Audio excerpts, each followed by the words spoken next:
Bueno, muy buenas tardes, buenas noches para todos. El día de hoy me encuentro realizando las actividades de conferencia destinadas a las actividades, obviamente, de la divulgación de la ciencia, la tecnología y la innovación a cargo del Museo de Ciencias Naturales, actualmente hoy Centro de Ciencia, en acompañamiento de nuestra Facultad de Artes y Humanidades y por supuesto del Instituto Tecnológico Metropolitano. La conferencia del día de hoy está en el marco del Día Internacional de los Museos. Antes de comenzar quisiera decir un par de cosas importantes al respecto precisamente de la celebración que hoy nos convoca y que nos tiene, digamos, eh, pendientes, digamos, de una cantidad de actividades que diferentes instituciones educativas, museos y similares han propuesto pues para esta efeméride.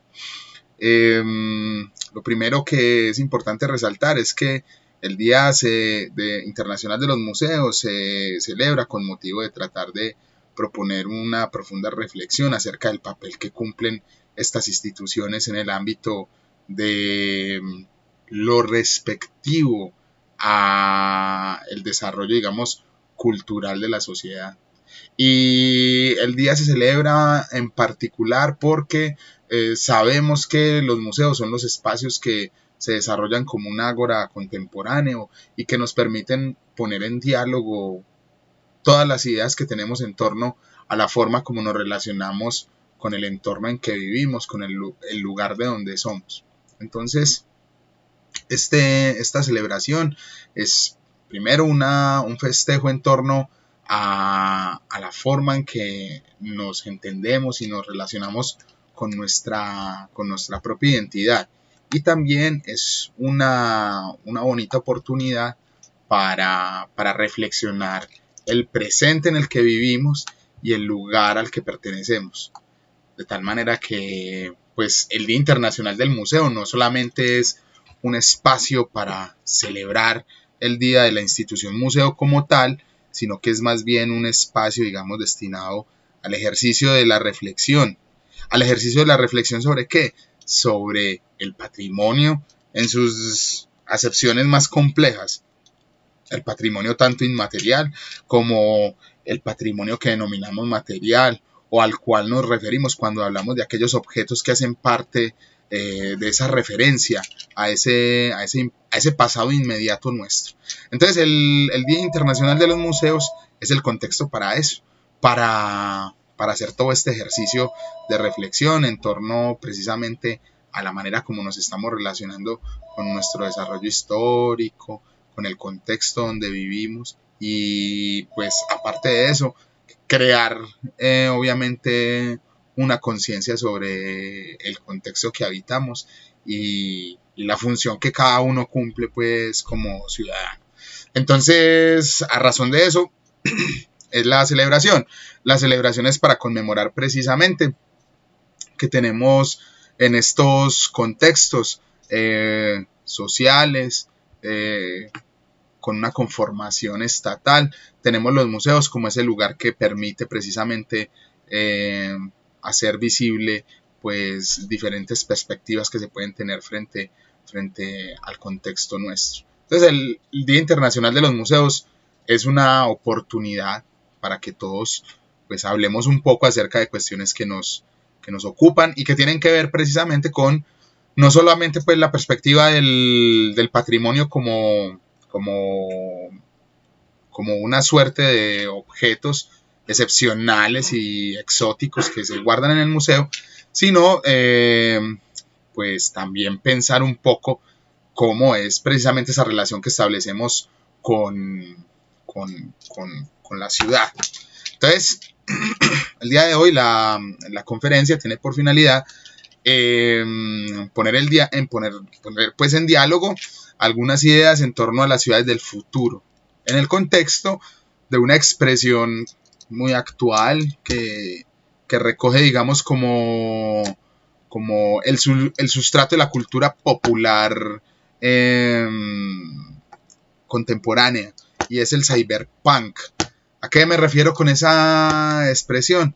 Me refiero a no solo pues a la corriente literaria que detonó el uso de la expresión precisamente para hablar de un tipo de literatura que hablaba de la perspectiva del futuro, pero un futuro, digamos, en clave, digamos, negativa, de un futuro que se desarrolla con unas evidencias del presente que apunta más bien no a los ideales que plantea la modernidad europea, sino que más bien lo que hace es presentar una contradicción en tanto esos ideales modernos pues proponen, digamos, como la tolerancia de unos con otros, propone el reconocimiento de las diferencias, ¿cierto? Y digamos que este tipo de literatura ha permitido enterarnos un poco de cómo puede ser la sociedad en el caso tal, pues, de que se desarrolle, digamos, todos los temores acerca del futuro por las condiciones en que vivimos, ¿cierto? Eso no es de ahora, eso viene sucediendo, pues, en el desarrollo del pensamiento humano. Podríamos decir que uno de los documentos o de los escritos que inicialmente nos llega al respecto es el famoso libro de Tomás Moro, Utopía. Desde ahí se está pensando el asunto del futuro, ¿cierto? Se está pensando como este lugar, este utopos, este lugar que no tiene lugar, por eso es la utopía. Y desde allí, pues hay una serie de situaciones que en el desarrollo, pues no solamente de la literatura, sino ya del pensamiento filosófico, pues ha tenido, digamos, como presencia en el desarrollo de estas expresiones artísticas y literarias. Lo particular es que el cyberpunk tiene un calado muy profundo ya en la actualidad, en los últimos 2 decenios del siglo XXI, ha tenido un profundo calado ya en el desarrollo de otro tipo de producciones artísticas que vienen, digamos, como en relación a la temática. Y ello tiene que ver un poco con los videojuegos, las músicas extremas, el hardcore, el punk, el metal, que hacen obviamente pues de todo el espectro de expresiones de la cultura popular. Y en ese contexto ha tenido un tipo de producción muy repetitiva. Pues las visiones del futuro se dan en tanta cantidad de personas como pueda tener el planeta. Entonces, digamos que en ese sentido, el cyberpunk como tal recoge una serie pues, de relatos de carácter distópico y los materializa en diferentes expresiones pues, de la cultura popular, entre ellas pues, los videojuegos. La conferencia de hoy pues gira en torno a 2 situaciones. Hablar también, digamos, no solamente del cyberpunk, sino una palabra que acompaña a manera, digamos, de disyunción lógica, una expresión que acontece, digamos, como en el título de esta conferencia, en una disyunción lógica, que es cyberpunk y posttecnología. Bueno, entonces, ¿a qué me refiero con esto? Al ver esta producción tan sumamente fértil de relatos en torno a las visiones del futuro, como les vengo diciendo, pues, eso es sondeable, pues, por ejemplo, en cuestiones tan sencillas como los cómics, pues, como tal. Pues, solo por mencionar un poco algunos que tengo pues, aquí como al alcance, está aquí dentro de esa cultura popular. Está, por ejemplo, el famoso cómic de los X-Men, ¿cierto? Yo creo que lo recuerdan. Esta es una revista bien interesante. Me gusta, pues, el asunto de Gepardo, sobre todo por este tema biotecnológico. Recuerden que Gepardo, pues, tiene una composición ósea de adamantium, ¿cierto? Adamantium. que es un super metal, ¿cierto? Bueno, pero no solamente ahí, no solamente por ejemplo, en esa visión, digamos, particular, se habla de lo distópico, sino que también hay otros cómics. A ver si encuentro por aquí uno. Hay uno muy interesante, hombre, que es el punto de referencia para hablar de esto, de la cultura popular. Tiene que ver con Spawn. Resulta que este antihéroe del grupo editorial Beat, pues propone un tipo de mundo, digamos, por así decirlo, post-tecnológico, bien interesante. Entonces, en este caso, pues, aquí hay también una bonita muestra, pues, como de ese tipo de materiales, para hablar, pues, de lo que tiene que ver como con la cultura, pues, como popular, ¿cierto? Entonces, cuando hablamos de esto de cyberpunk, estamos asociando, pues, estoy intentando asociar ese caos cosmos de producciones que leen el futuro, o que tienen una perspectiva de futuro, y lo relaciono con el asunto de la posttecnología. La posttecnología, pero desde la perspectiva de una autora italo-australiana de nombre Rosy Braidotti. Hace unos meses, en uno de los escritos, de las reseñas escritas que presento para el blog del museo, el blog de WordPress, tuve la oportunidad de presentar una pequeña reseña sobre este libro, por si alguien desea consultarlo. Sino que hagan uso del portal, La Piranga, WordPress, buscan en Google, y allí pueden encontrar, pues, no solamente cosas que escribo yo, sino toda una cantidad de reflexiones en torno a la apropiación de la ciencia que tienen los profesionales del museo, y que hace parte, pues, como del contexto, digamos, como de producción que se ha desarrollado en el contexto de esta pandemia. Eso es una cosa que es bonita también de mencionar. La memoria escrita que hay allí es la memoria de la pandemia, que eso es una cuestión por aparte, ¿cierto? Bueno, entonces, de lo que me interesa hablar básicamente es de la perspectiva que plantea Rosy Braidotti, precisamente sobre la post-tecnología. Pero para poder hablar de eso y no ser tan aburridor, imagínense, pues, yo aquí en este monólogo pegado de esta cámara todo el rato hablando aquí, pues, solo, en este autoaislamiento. Y solamente hablando yo, no. Traté de buscar algunos recursos, como para poder hacer esto un poquito más ameno.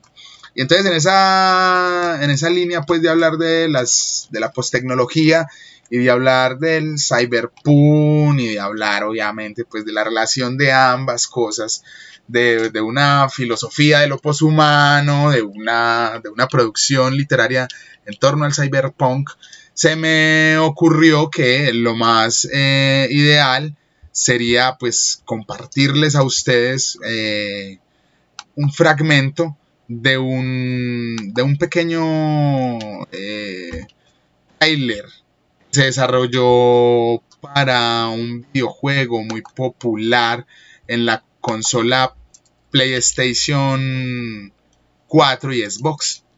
¿Y cuál es el videojuego que me interesa poner en diálogo? El videojuego que me interesa poner en diálogo con ustedes es precisamente Cyberpunk 2077.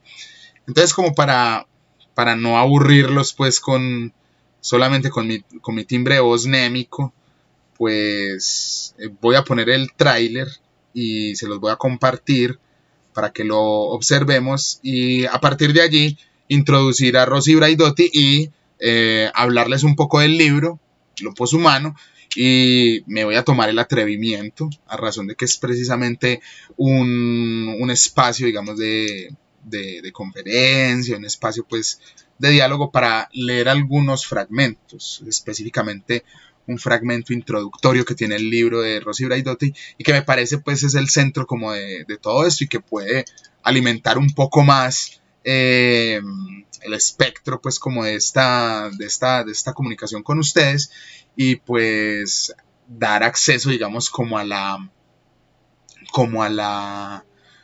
misma información y a los libros tal cual, listo. Voy a silenciar momentáneamente mi micrófono y voy a dar paso al tráiler.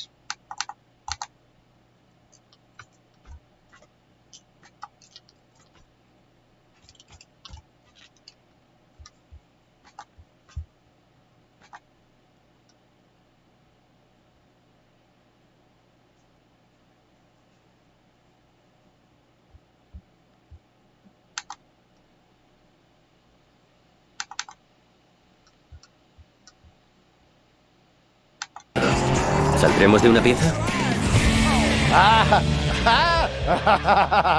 ¿Y si seguimos con el plan?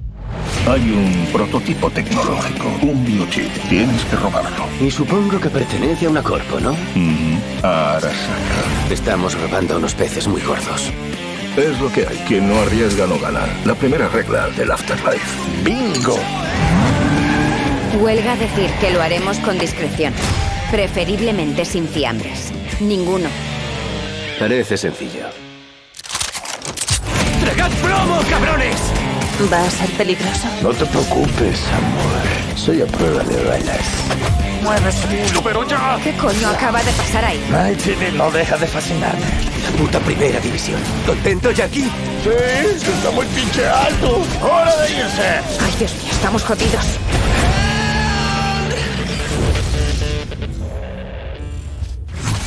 Dex, ¿qué coño haces? No me queda otra, V. ¿Y tú? ¿Quién cojones eres tú? ¡Mierda puta!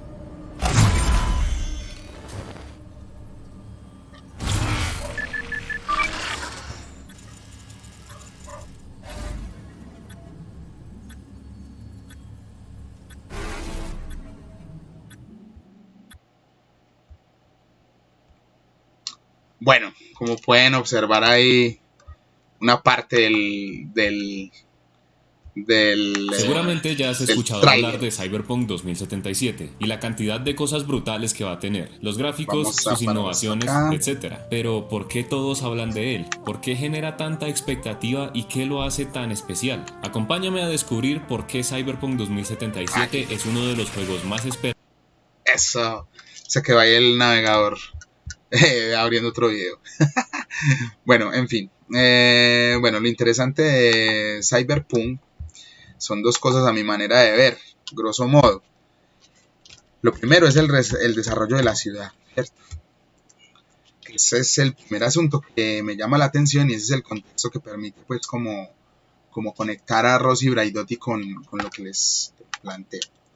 Y lo segundo, el desarrollo de la ciudad como tal es una ciudad que está en el marco de un contexto de crisis. Vamos a ver si puedo volver a mirar un tráiler de Cyberpunk.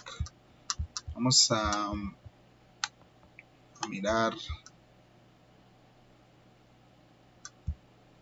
Vamos a mirar el tráiler oficial. De nuevo. Y se los voy a reproducir. ¿Qué es lo que yo quiero que puedan observar del tráiler? Lo que me interesa es la situación que plantea el videojuego. Una cuestión muy concreta. ¿Cuál es? Una cuestión con una ciudad post-tecnológica. Entonces, ¿cuál es la trama? La trama es que hay un robo de un prototipo. Y bueno, aquí lo vamos a ver.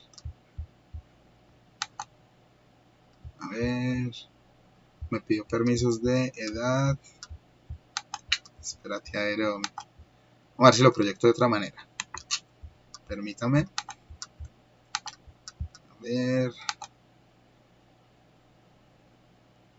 Voy a poner la captura de mi pantalla.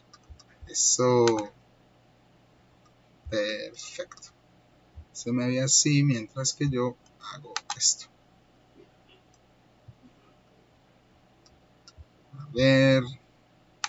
Tiki.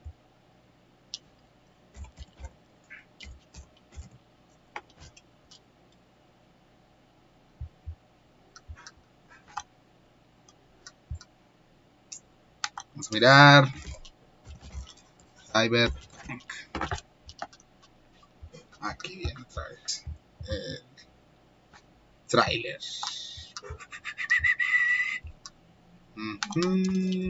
Trailer español.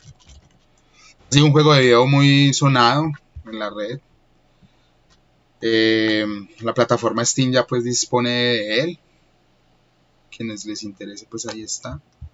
Vamos a mirar el... ¡Los tienen fijados! ¡Le han dado al motor! ¡Sácanos de aquí! ¡Pierdo el control!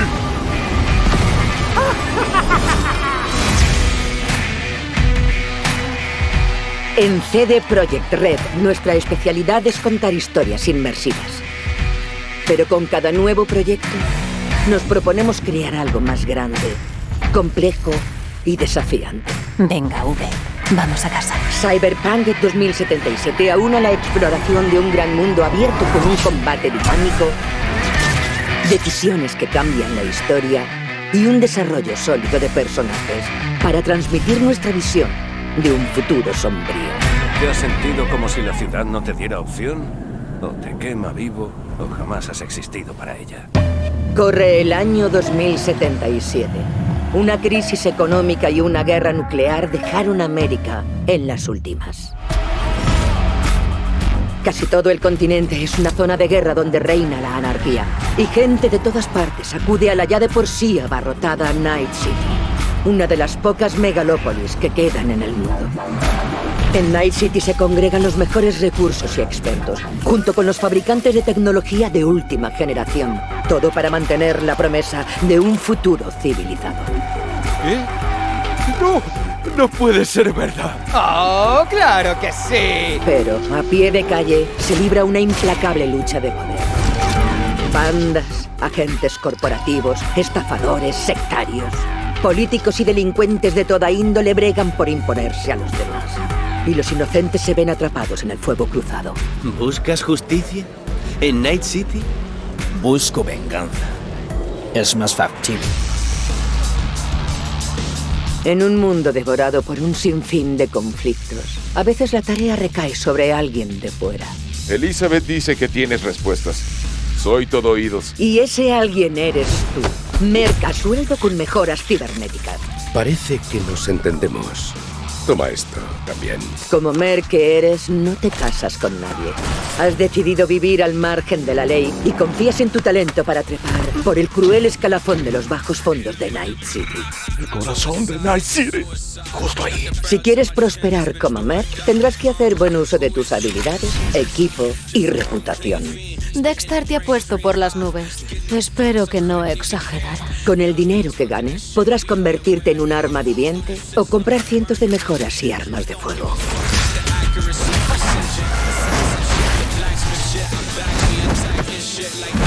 A medida que explores la ciudad, obtendrás experiencia para mejorar tus habilidades y conseguir ventajas. Combina habilidades y equipo para convertirte en una máquina de combate total. En Netrunner y controlar toda la tech a tu alrededor. O en casi cualquier término intermedio.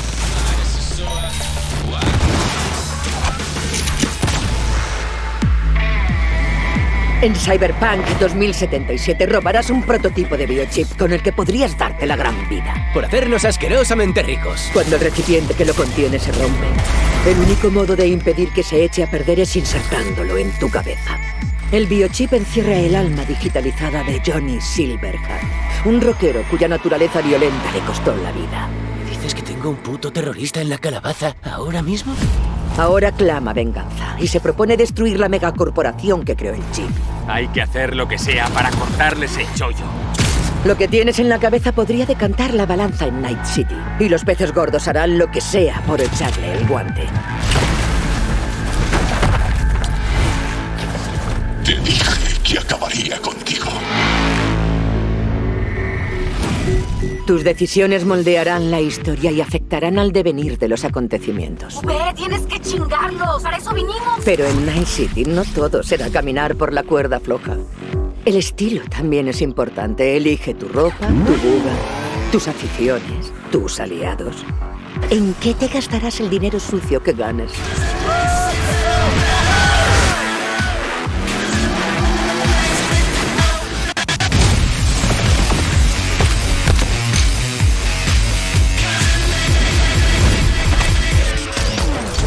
Te damos la bienvenida al mundo abierto de la nueva generación. Métete de lleno en Cyberpunk 2077.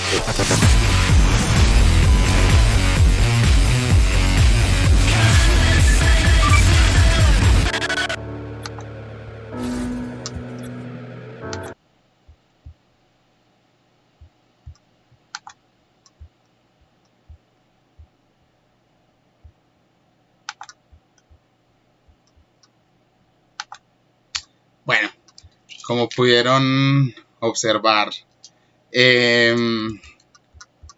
Cyberpunk 2077 encaja perfectamente pues en la descripción de lo que les estaba mencionando. Lo primero es el desarrollo pues de una ciudad post-tecnológica. Obviamente, como pudieron observar, el videojuego trata de presentar en los personajes una cantidad de aplicaciones biotecnológicas destinadas al mejoramiento corporal. Una primera situación que nos llama la atención y que es el problema pues de la filósofa italo-australiana. Y lo segundo,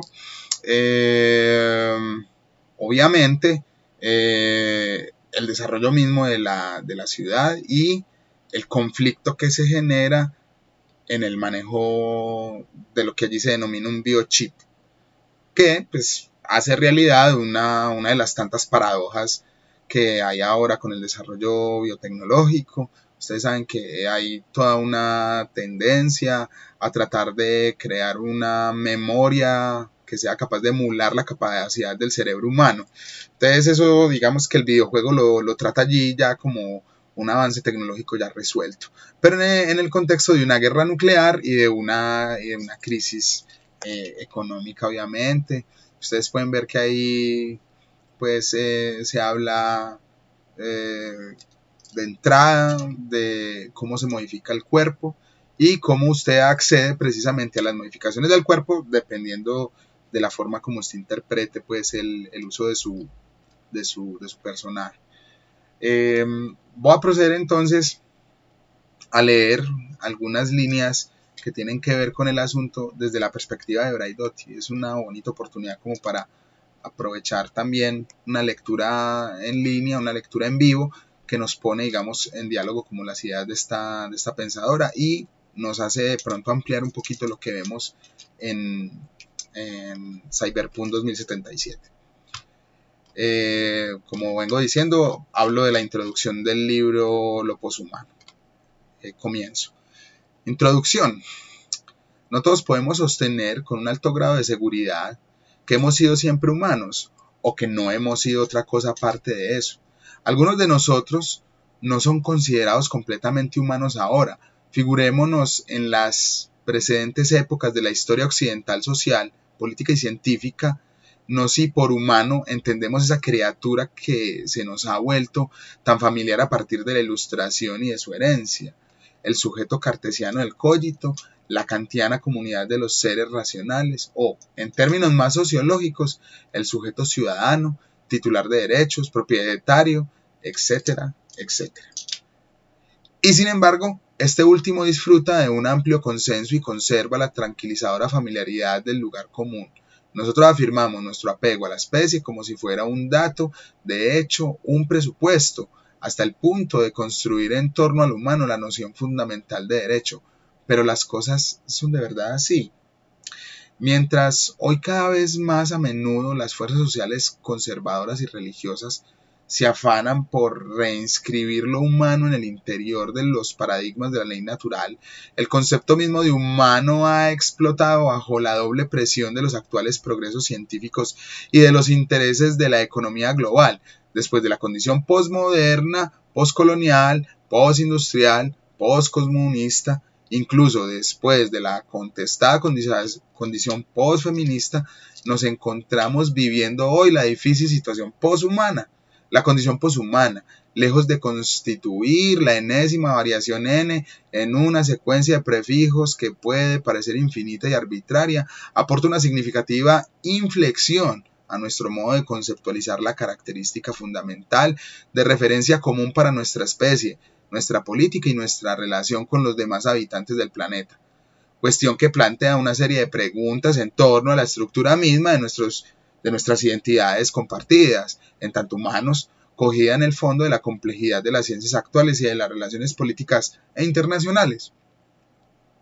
No humano, inhumano, antihumano, están hoy en el centro de muchos discursos y muchas representaciones, mientras deshumano y poshumano proliferan y se superponen en el contexto de las sociedades globalizadas y tecnológicamente dirigidas.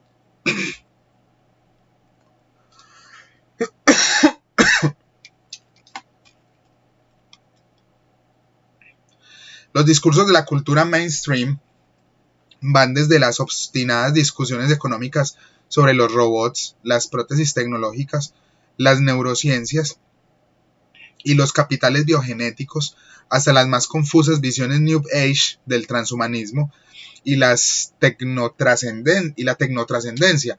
La potenciación humana es el punto central de estas discusiones. En la cultura académica, por otra parte, lo poshumano es alternativamente celebrado como frontera de la teoría crítica y cultural o rechazado como último elemento de moda en la serie de los tediosos post. Lo poshumano suscita al mismo tiempo entusiasmo y ansiedad respecto de la posibilidad de una serie de descentralización del hombre, primera medida de todas las cosas. Existe una difusa preocupación sobre la pérdida de importancia y supremacía que está afectando a la visión dominante del sujeto humano y al campo de estudio contiguo a él, o sea, las ciencias humanas. Desde mi punto de vista, dice Braidotti, el común denominador de la condición poshumana es la hipótesis según la cual la estructura de la materia viva es en sí vital, capaz de autoorganización y, al mismo tiempo, no naturalista. Este continuum naturaleza-cultura es el punto de partida para mi viaje a la teoría poshumana. Sin embargo, queda por entender si esta hipótesis postnaturalista al fin concluye en las experimentaciones lúdicas en torno a los límites de la perfectibilidad del cuerpo en el pánico moral por la desaparición de viejas creencias de siglos sobre la naturaleza humana o en la caza orientada al provecho de los capitales neurogenéticos. En este libro intentaré examinar dichas aproximaciones y enfrentarme críticamente a ellas, sosteniendo al mismo tiempo mis argumentaciones a favor de la subjetividad poshumana. ¿A qué se refiere este continuum naturaleza-cultura? Este evidencia un paradigma científico que toma distancia de la aproximación socio-constructivista que ha disfrutado de amplio consenso. Esta aproximación postula una distinción categórica entre el dato, la naturaleza, y lo construido, la cultura. Esta distinción hace más rico de significado el análisis social y proporciona bases sólidas para el estudio y la crítica de los mecanismos sociales que soportan la construcción de las identidades claves, las instituciones y las prácticas en las políticas progresistas. Los métodos del constructivismo social sostienen los intentos de desnaturalizar las diferencias sociales y demostrar así su estructura contingente e históricamente determinada por el hombre. Baste pensar en los efectos revolucionarios que, a escala mundial, tuvo la frase de Simone Beauvoir: no se nace mujer, se llega a serlo. Esta comprensión de las injusticias sociales, cogidas en el interior de una naturaleza determinada socialmente y variable históricamente, abre el camino al proyecto humano de resolverlas mediante políticas sociales y activismo.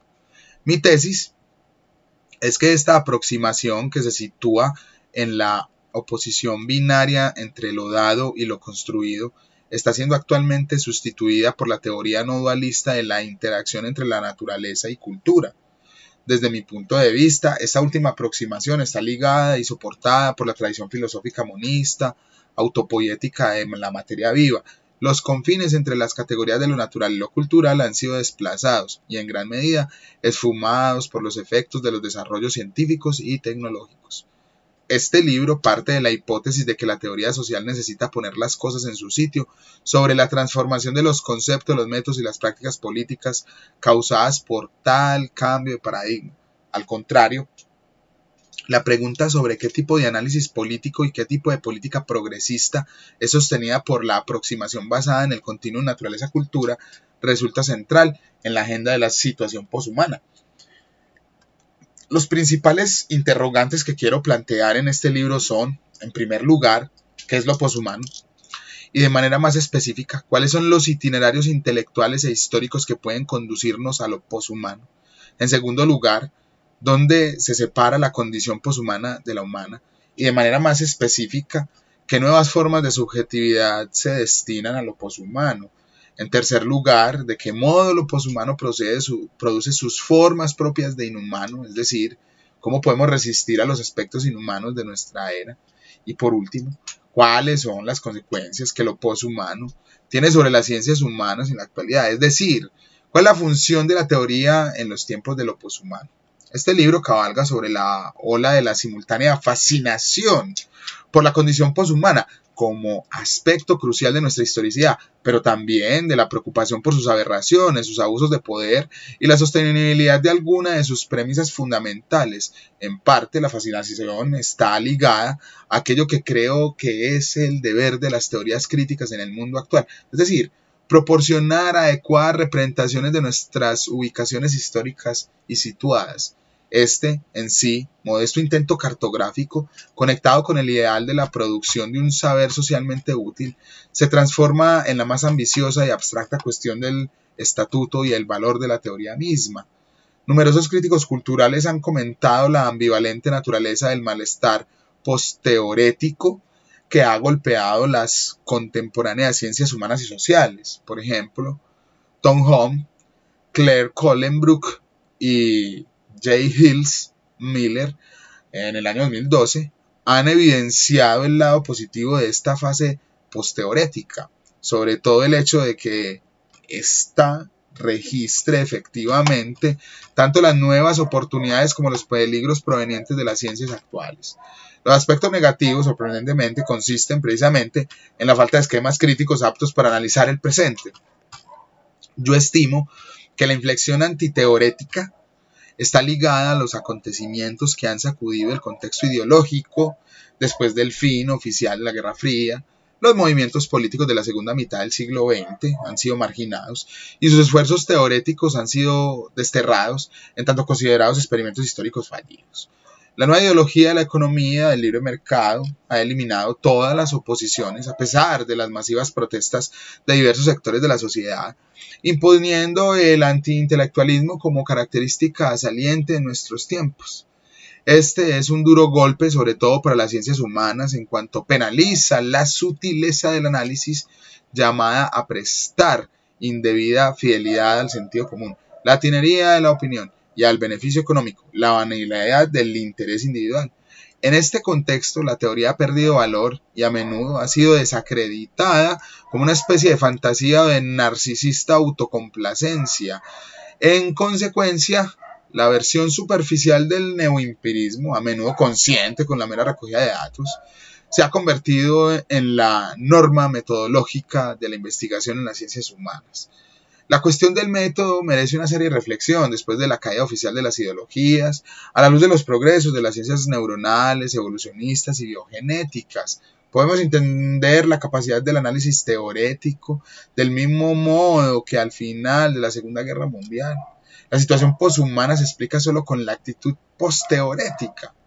Por ejemplo, Bruno Latour en 2004 no exactamente un humanista clásico como se desprende de su trabajo sobre la producción de saber a través de redes de actores humanos y no humanos, cosas y objetos. Recientemente ha comentado la tradición de la teoría crítica y sus vínculos con el humanismo europeo. El pensamiento crítico se funda en el paradigma socioconstructivista que declara implícitamente su fe en la teoría como medio para interpretar y representar la realidad. Pero dicha fe es legítima aún hoy. Latour ha planteado serias dudas respecto de la función actual de la teoría.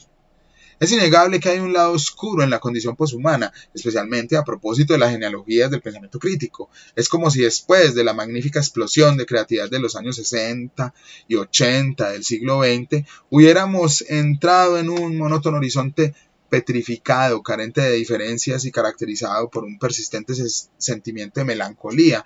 Una dimensión espectral se ha infiltrado en nuestros esquemas de pensamiento, amplificada por los conceptos típicos de la derecha política, del fin de las ideologías. Aquí se está refiriendo a Fukuyama.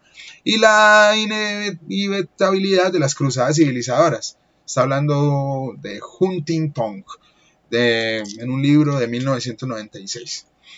En la vertiente de la izquierda política, en cambio, el rechazo de la teoría ha conducido a la ola de resentimiento y de pensamiento negativo respecto de las generaciones intelectuales precedentes.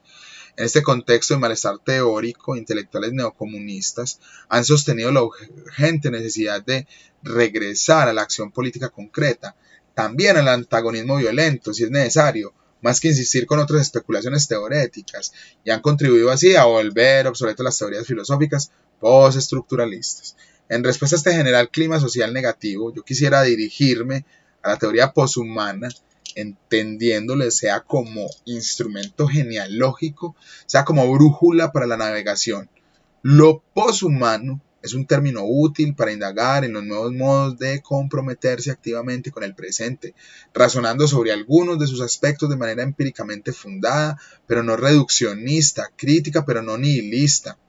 Mi intención es trazar un mapa de algunas de las calles a través de las cuales lo poshumano está circulando como término dominante en nuestras sociedades globalmente conectadas y tecnológicamente mediadas. Más precisamente, la teoría poshumana es un instrumento productivo en tanto capaz de sostener ese proceso de reconsideración de la unidad fundamental, referencia común del humano. En esta época biogenética conocida como antropoceno, momento histórico en que lo humano se ha convertido en una fuerza geológica en condiciones de influir en la vida de todo el planeta. Por extensión, este puede ayudarnos también a reconsiderar los principios fundamentales de nuestra interacción con otros agentes humanos y no humanos a escala planetaria. Dejadme dar espacio a algunos ejemplos de las contradicciones fruto de nuestra condición histórica poshumana. Bueno, ya de aquí en adelante pues salen unos argumentos ya para poder sostener todo el desarrollo teórico del libro.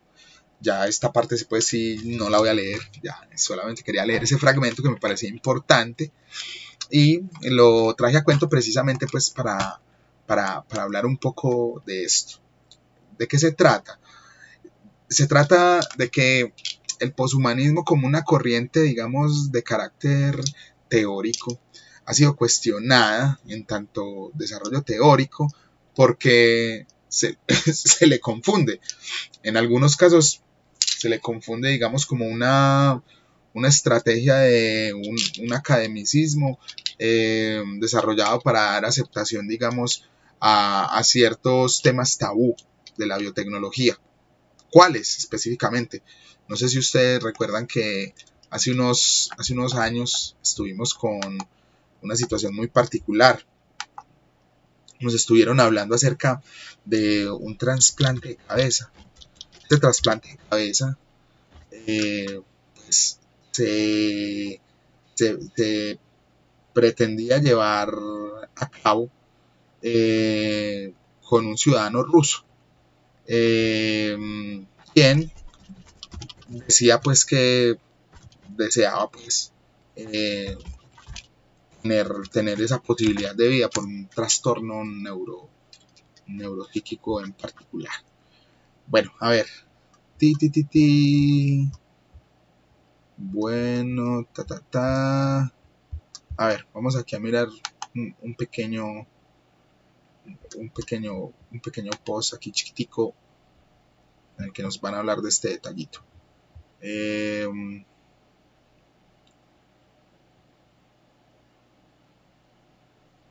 Dice que, a ver, vamos a buscar.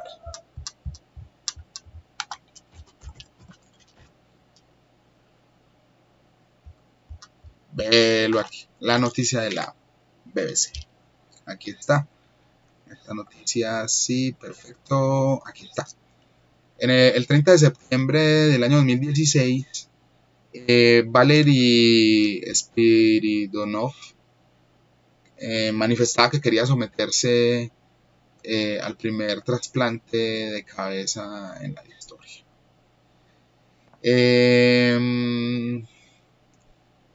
Pues el post habla precisamente de la situación, entonces vamos a leer un poco al respecto. Valery Spiridonov es un ingeniero y emprendedor ruso de 31 años con atrofia Werning-Hoffmann. Está reducido, digamos, a una silla de ruedas y pues, está imposibilitado para una cantidad de cuestiones motrices. Valery Spiridonov está haciendo una apuesta donde a simple vista tiene todo para perder, pero a los 31 años este emprendedor ruso también sabe que precisa medidas extremas. Cada día vive con la amenaza de que su cuerpo enfermo mate el único órgano que de verdad le importa, su cerebro. Por eso quiere ser la primera persona de la historia en someterse a un trasplante de cabeza. A pesar de los riesgos, sabe que será una suerte de conejillo de indias en un procedimiento quirúrgico de extrema peligrosidad en el que decenas de médicos deben cumplir cada paso sin margen de error, donde la anestesia inicial hasta el fin de la operación, 36 horas después.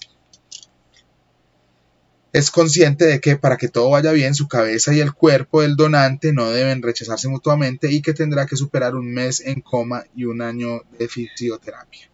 También entiende que, aunque todo esto se cumpla con una grave precisión y coordinación asombrosos, igual después deberá superar el impacto psicológico y social de vivir con un cuerpo ajeno, de ser lo que algunos consideran como el monstruo de Frankenstein del siglo XXI.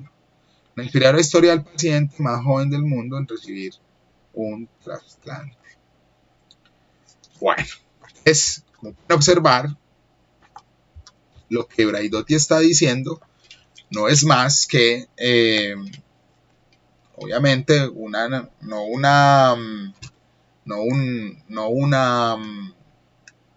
visión, digamos, como ella lo dice, no negativa, sino una visión más bien de carácter propositivo, donde abandona pues como las posturas de corte nihilista. ¿Por qué las abandona? Porque es que las posiciones de corte nihilista no se mueven, es decir, plantean unas situaciones de orden práctica, pero no plantean una posición frente a la situación de esta corriente del poshumanismo. Entonces, la reflexión de ella apunta a revisar, pues primero, que el desarrollo del futuro desde esa perspectiva, más que ser una fantasía, es viable y es ingenuo pensar que no sucederá o es ingenuo desacreditarle. Entonces, en ese sentido, esta filósofa pues se inclina por echarle mano precisamente a los temas serios del poshumanismo, que tienen que ver obviamente con todas estas cuestiones que acabo de mencionar, pues mínimamente este asunto de los trasplantes y las intervenciones biomédicas, ¿cierto? Y para ello, Braidotti hace una cosa que es bien interesante. Ella lo primero que trata de analizar es el asunto de carácter ontológico. Y para ello, a través de uno de los ensayos que tiene allí, habla acerca de cómo es el asunto de la vida más allá de las personas, ¿cierto? ¿De qué se trata? Los desarrollos tecnológicos están, por ejemplo, planteando que podemos cambiar en ciertas situaciones de este tipo. ¿En qué situaciones como tal? Precisamente esas. En crear dispositivos, por ejemplo, que sirvan para albergar la memoria de alguien. Por ahí hay una serie en anime, en Netflix, destinada a analizar eso. Altered Carbon creo que se llama. Y ahí se menciona pues ese tema, ¿cierto? Obviamente, el análisis ontológico, ella lo hace, pero no se queda allí, porque cuando habla del poshumanismo, también tiene que hablar de alguna manera de una cosa más grave, y un post-antropocentrismo. ¿Cómo así? Es decir, una vida más allá de la especie que somos. Eso es muy serio, porque de lo que estamos hablando es que ya no somos humanos. ¿Sí me entienden? Es decir, ya tú no eres lo que eras antes, ¿cierto? Entonces, ese asunto es determinante para poder hablar de todo este asunto del poshumanismo como tal. Y ya finalmente, pues Braidotti tiene un trabajo al final de este libro que tiene que ver precisamente con las ciencias de lo poshumano, ¿cierto? Y cómo sería ese asunto de la vida, pues, de la vida como más allá de la teoría, ¿cierto? Porque el intento de esta filósofa es tratar de, a través de su análisis, analizar la vida cotidiana, que eso es lo más tremendo, porque ella está analizando es precisamente las sociedades interconectadas. Estábamos hablando de esta sociedad en pandemia, interconectada por todos lados, ¿cierto? Ustedes saben pues que, digamos, gozamos de cierto grado de certeza de que estamos hablando con el otro, porque quizás se nota, por ejemplo, en el caso de esta transmisión, la cantidad de errores pues que yo cometo en el manejo del programa para proyectar los contenidos que hay acá en el computador, ¿cierto? Pero más allá de eso, ¿qué nos garantiza que no soy un espectro, por decir algo? ¿Cierto? Una posición pues escéptica extrema, pero no da más para pensar. Es que aquí, digamos, ya en este contexto, la tecnología está empezando a convertirse en la interfaz de nuestro contacto. La certeza de que somos humanos va cambiando en la medida que todos estos fenómenos sociales, económicos, políticos van dando cabida a unas posibilidades de la tecnología increíbles y que nos permiten, pues, por ejemplo, hacer esto. Muchos de nosotros fuimos o hacemos parte de esa generación que no le tocó el internet. Esta videollamada se veía en una película, en Total Recall.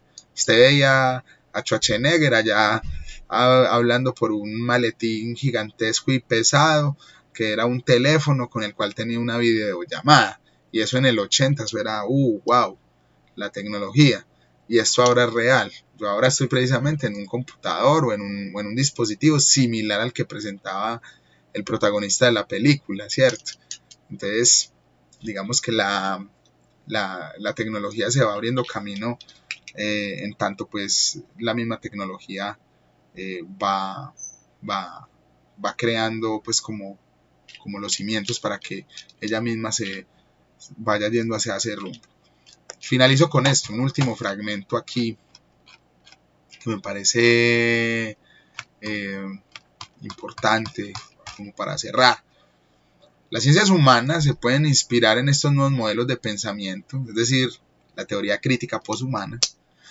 La clave de todo reside, para Braidotti, en la metodología, y por tanto quiero precisar los principales criterios de la teoría poshumana, que eso quería compartírselos.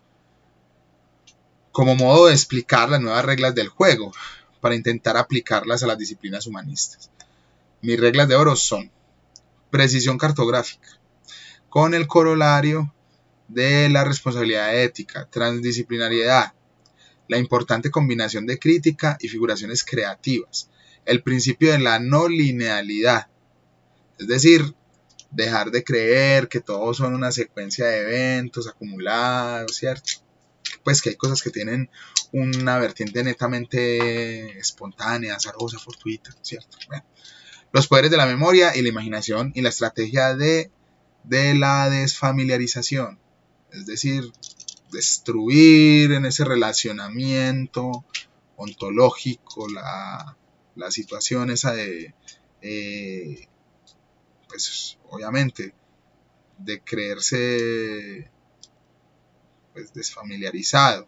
Entonces la estrategia es desfamiliarizarse con los objetos para poderlos comprender a profundidad. Ella reconoce que esas líneas son una guía metodológica, pero tendría que entenderse, por ejemplo, que la precisión cartográfica es una lectura teóricamente fundada y políticamente arraigada en el presente. ¿Y eso por qué? Pues porque las cartografías apuntan precisamente a una responsabilidad epistemológica y ética. Mejor dicho, tratando de revelar los lugares de enunciación del discurso, ¿cierto? Es decir, el lugar de enunciación del discurso de cada persona es fundamental para poder entender la realidad. Sin ese principio fundamental, no podemos hablar de la realidad. Hablamos de realidades y cada uno por aparte la ve y la expresa. Pero si no se reconoce el lugar de enunciación del otro, se pierde, digamos, la posibilidad de comprender. ¿Por qué? Porque se pierde la ubicación de cada uno en el espacio. Es lo que pasa con las comunidades indígenas ahora, ¿cierto? Como no se entiende el lugar de enunciación de ellos, entonces desde otra perspectiva se entiende, digamos, ese lugar de enunciación como un lugar errático. Pero como usted no tiene la relación con el espacio, como usted vive en la ciudad, entonces usted puede tener esa prevención con el otro, ¿cierto? Eso hace, digamos, que en el desarrollo de la disertación de Braidotti sea la teoría crítica la que sea capaz de hacer el reconocimiento de la naturaleza misma del saber, ¿cierto? Que eso es lo que pues estamos discutiendo en este momento. Porque cuando hablamos del espacio y el lugar de enunciación, estamos hablando de una dimensión geopolítica, ecológica y obviamente una dimensión histórica y genealógica. Entonces, con esos 4 elementos, digamos que se le da rigor a los estudios de carácter poshumanista, ¿cierto? ¿Qué más dice Braidotti al respecto? Aplicar la transdisciplinariedad. ¿Y a qué apunta ella con eso? Apunta una cosa muy sencilla, a dejar de pensar que solo una disciplina o unas cuantas disciplinas tienen el saber absoluto sobre la realidad. Porque precisamente si no se reconoce el lugar de enunciación del otro, si no se reconoce el lugar histórico de donde proviene, el lugar genealógico de donde proviene, el lugar espacial de donde proviene, difícilmente usted puede entablar un diálogo con el otro. No lo puede establecer, porque su forma de entablar conversación con el otro se vuelve, obviamente, obcecada por la forma en que usted entiende de manera unidireccional, pues, la realidad. Entonces, para poder hablar de un poshumanismo, hay que abrir precisamente, pues, superar ciertas barreras epistemológicas que el pensamiento occidental ha dejado, digamos, como tras su desarrollo, ¿cierto? Y Braidotti habla de una cosa que es tremenda, el poder de la memoria y la imaginación. Es decir, para poder hablar de una teoría crítica poshumanista, para no caer en el nihilismo, para no caer en los extremos epistémicos, y para no recurrir al mismo discurso, entonces plantea, digamos, una visión un poquito más panorámica de lo que implica las ciencias humanas, y ya no pues como una cosa de escuelas y de formas particulares de ver las ciencias humanas, sino ya una perspectiva un poco más amplia para que se pueda entender pues la forma de una ciudad post-tecnológica, que eso es lo que nos está sucediendo. Los sistemas de biometría en este momento están altamente desarrollados. Ya básicamente pues ya los sistemas de reconocimiento facial ya han sido patentados, ya funcionan a la perfección, y eso se está utilizando, ¿cierto? El asunto es que la utilización de esos sistemas de reconocimiento facial no se están utilizando de una manera que podría ser beneficiosa para los ciudadanos. Se están utilizando solo en aparatos de vigilancia o bueno, también en ciertos aparatos de comunicación, pero todo en corte de seguridad, pero no hay como una forma, es decir, uno no ve que la biometría la usen para pues sí se utiliza obviamente para asistir cierto tipo de cuestiones que tienen que ver con la vida cotidiana de las ciudades, pero pues obviamente estos desarrollos tecnológicos se usan en cuestiones de seguridad y vigilancia permanente. Entonces ese es como el panorama que propone Braidotti. Es decir, un contexto que se hiperconecta, se llena de códigos, de tecnología y que desarrolla la posibilidad de un humano muy distinto al que conocíamos, ¿cierto? Al humano moderno. Que eso también es una cosa que hay que señalar. En la lectura de Braidotti hay un rechazo grande por la lectura del hombre vitruviano, porque desde esa visión empieza mal, digamos, la concepción de lo humano. En tanto, pues se desconoce la expresión femenina, el pensamiento femenino como expresión, como lugar de enunciación, es desconocido desde la perspectiva del hombre vitruviano, ¿cierto? Ella ahí explica pues las razones de hecho. Entonces digamos que la disertación de Braidotti nos pone al tanto de la necesidad que tenemos de articularnos con el mundo que tenemos y de no negarnos la oportunidad de conocerlo y de participar de lo que está sucediendo. Bueno, no me queda más que agradecerles profundamente por la participación, por la conexión a esta conferencia en el Día Internacional de los Museos. Mi nombre es Juan Pablo Agudelo. Hago parte del grupo de educadores del Museo de Ciencias Naturales de La Salle y tuve la oportunidad el día de hoy pues de compartirles algunas ideas en torno precisamente al poshumanismo, a la posttecnología y al cyberpunk. Espero pues haya sido de su agrado esta sesión y bueno, nos vemos prontamente. Hasta luego.